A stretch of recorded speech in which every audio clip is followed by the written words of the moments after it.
सीधे रैली का आयोजन किया गया है। सीधा जवाब ये है, सीधा जवाब लेकर अभी तक आपने क्या रुक लिया? मीटिंग जो है वो हुई है, नहीं हुई होगी तो आने वाले दिनों में होगी। और मुझे पूरी उम्मीद है कि जो लोग कटरा के हैं, जैसे वो कमेटी में अपना पक्ष रखेंगे, उसी के आधार पर फैसला। जितनी डिटेल में आपने मुझे बताया, इतना डिटेल में मुझे मालूम नहीं है।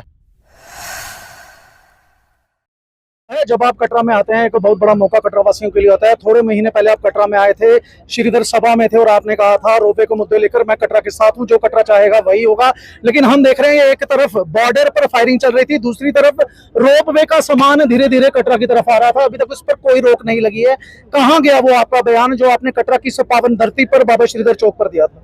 देखिए, इस समय तो हम जो कटरा निवासियों की तरफ से, यहाँ के सिविल सोसाइटी की तरफ से, जहाँ के व्यापारियों की तरफ से, जहाँ के ऑर्गेनाइजेशन जो स्वयंसेवी संगठन है, उनकी तरफ से सीधे रैली का आयोजन किया गया है। सीधा जवाब ये है, सीधा जवाब लेकर अभी तक आपने क्या रुक लिया? सीधा जवाब ये है कि जो हमने कहा था हम उसी बात पर कायम है। और हमारे कहने के बाद हमारे जो यहाँ के उपराज्यपाल महोदय जी ने एक कमेटी का गठन किया, जिसमें हमारे बहुत ही मौजूद लोग कटरा के भी हैं और बोर्ड के भी लोग हैं। उनकी आपस में मीटिंग जो है वो हुई है, नहीं हुई होगी तो आने वाले दिनों में होगी। और मुझे पूरी उम्मीद है कि जो लोग कटरा के हैं, जैसे वो कमेटी में अपना पक्ष रखेंगे, उसी के आधार पर फैसला। आखिरी सवाल चाहूंगा। मीटिंग की आपने बात की, कमेटी की आपने बात की। जब कमेटी का गठन हुआ था तो बात ये हुई थी, कमेटी का गठन पहले ही हो गया था जब हमारे 18 लोग जेल में थे, वही कमेटी मिलने आई थी, उन्होंने ही कटरा खुलवाया था। लेकिन उसके बाद से हमने देखा कि एक तरह से पॉलिटिक्स इस मुद्दे के साथ खेली जा रही है।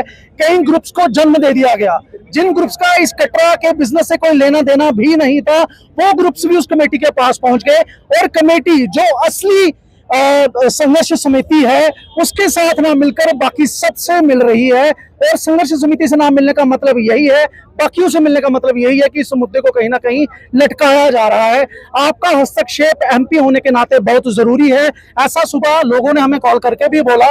आपकी तरफ से इसको लेकर क्या बयान रहेगा, जरा कटरा वाले आपको सुनना चाहेंगे। जितनी डिटेल में आपने मुझे बताया, इतना डिटेल में मुझे मालूम नहीं है।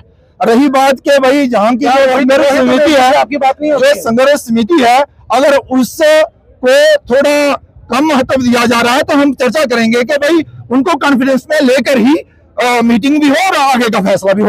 फिर से आखिरी सवाल, फिर से आखिरी जवाब, एक ही लाइन में चाहूंगा। रोपवे लगेगा या नहीं लगेगा? तिरंगा रैली पे आज हम तिरंगा रैली पे देखिए, जो कमेटी बनी है ना, वो कमेटी जो फैसला लेगी वो सबको सामान्य और मान्य होगा। धन्यवाद। तो आपने सुना जुगो किशोर शर्मा जो एमपी हैं, उन्होंने रोपवे को लेकर कहा, हालांकि आज तिरंगा रैली, लेकिन ये सवाल भी बहुत जरूरी था क्योंकि ये कटरा के मुस्तकबिल का सवाल था और ये पूछना बहुत ही जरूरी है।